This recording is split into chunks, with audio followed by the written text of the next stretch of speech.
college classic. Did you say college classic campus hit? I'll show you again. I see evil, Sarah Swaggart. Not so evil. I'm Francis's twin sister. Don't mind the mustache or the man behind the curtain. We have read this, and we're moving into the next chapter. I want to ask you to purchase this book. Add it to your library. And what did Sarah really see?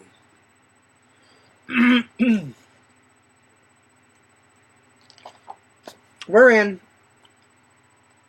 chapter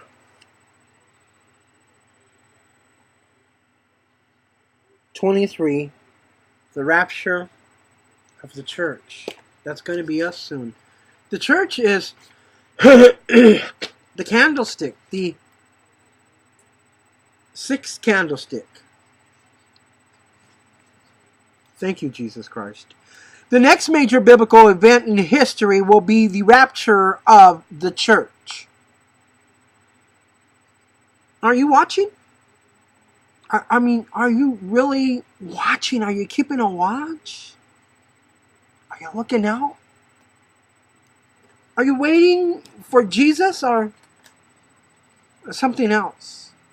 No, not Buddha. No, not Muslims. No, not Islam. No, not the Catholics. Not the Masons. Not the Mormons. The Jehovah's Witnesses. The Hindus. The Jews. But you. You. Me? Yeah. You. Are you watching?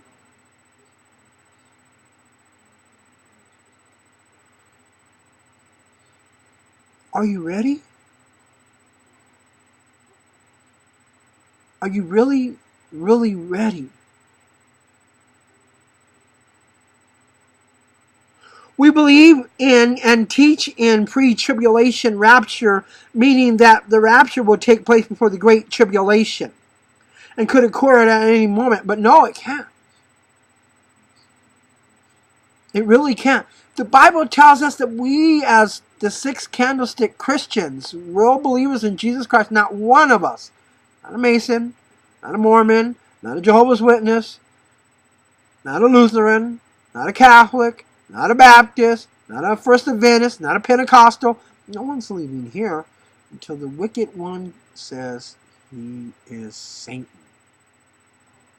Till he admits it. Then we're out of here. Right then and there, boom, as soon as he says it, poof, we're gone. We're gone. People say, no, there are people leaving now. Yes, there are people leaving now. This is true. It's called the first and second death. Those people are still here among us. They've been given peace, new lives, from the beginning to now. They won't recognize you, you won't recognize them. Now you're saying this is crazy. No, it's the truth. They have a new name. They were faithful unto death. You see movies of people who seem angelic and they come up to you and they help you. You don't know. When I was born, when I was a little boy, my skin was white as an angel. My hair was white blonde. My eyes were green. I stayed that way until I was about 2 or 3 years old. By the time I was 5 years old, my hair was still blonde. Blonde. We lived on Elizabeth Street, across the street from Elizabeth Street School.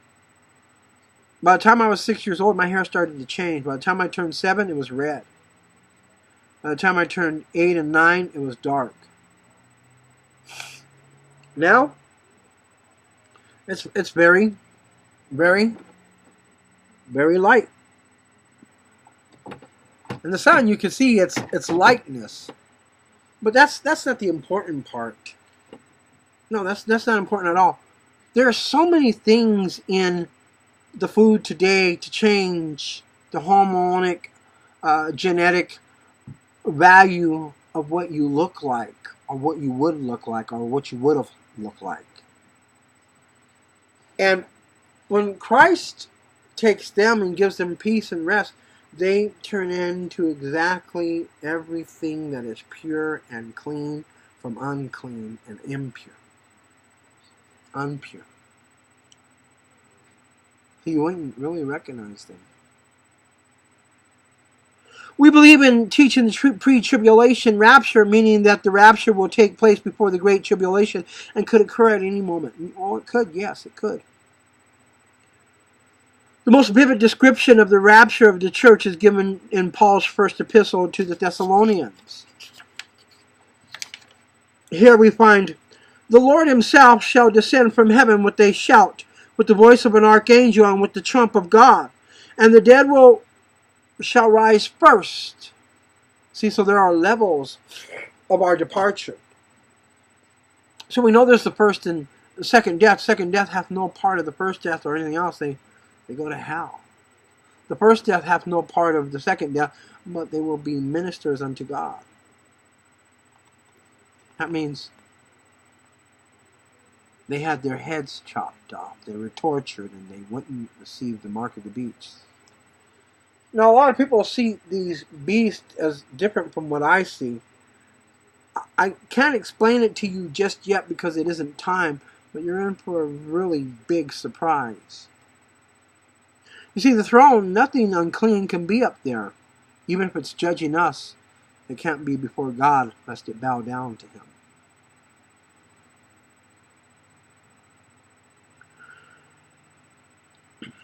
Then we who are alive and remain shall be caught up together with them in the clouds to meet the Lord in the air, and so shall we ever be with the Lord. But also the Gentiles. The Gentiles are next after the dead, and then we. But then again,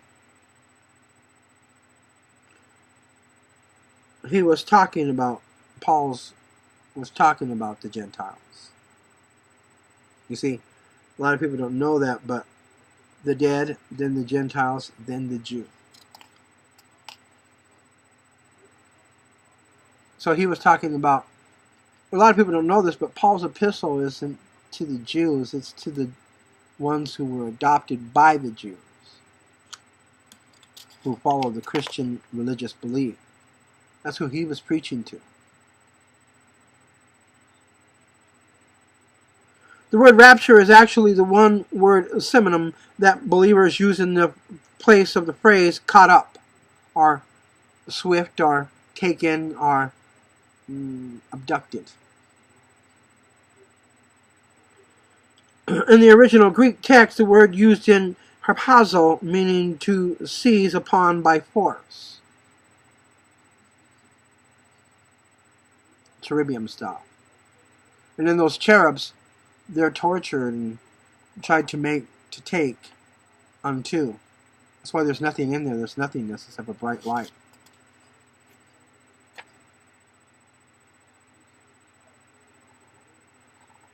Those cherubs kill.